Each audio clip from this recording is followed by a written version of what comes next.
Kuribingbing. Ayan, mga luto ng mga Ilocano yan. Gagadyarin ko lang ito.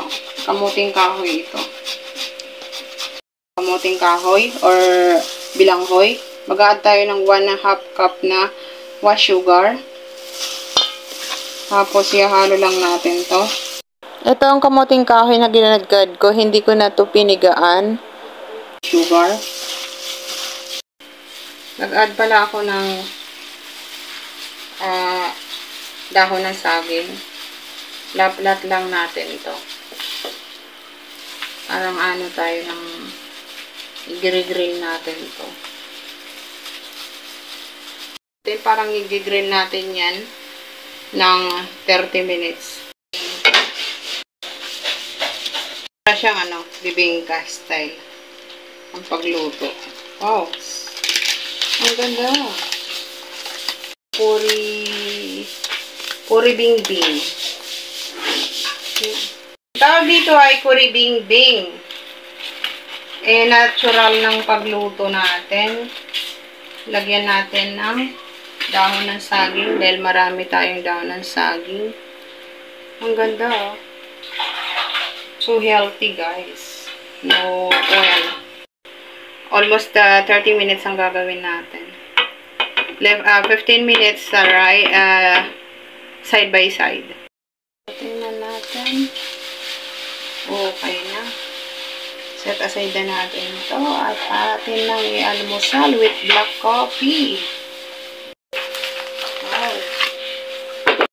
So, already done na with coffee. Kakain tayo ng healthy pagkaluto. So, titikman natin siya na walang margarine. Actually, maganda to eh. Yung ganitong luto.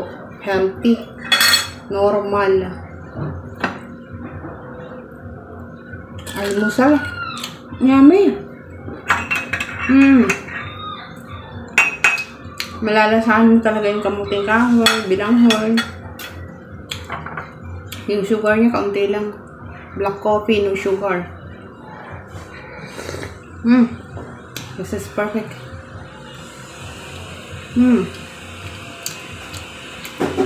Subukan nyo to, guys. Mura pa. Halagang 15 lang to eh. Binili ko.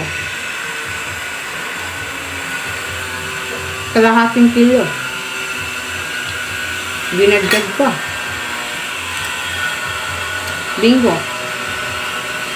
May healthy ka ng merienda, breakfast. Tapos,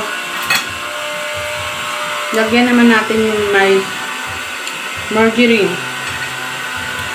Yung may butter or margarine. Available sa akin is margarine. Ayan, margarine siya. Ang sarap. Very siya. Healthy.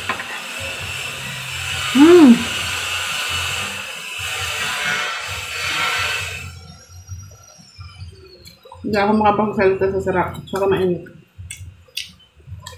Yummy. Delicious. Sarap pala talaga niya. First time kong ginawa. Ang sarap.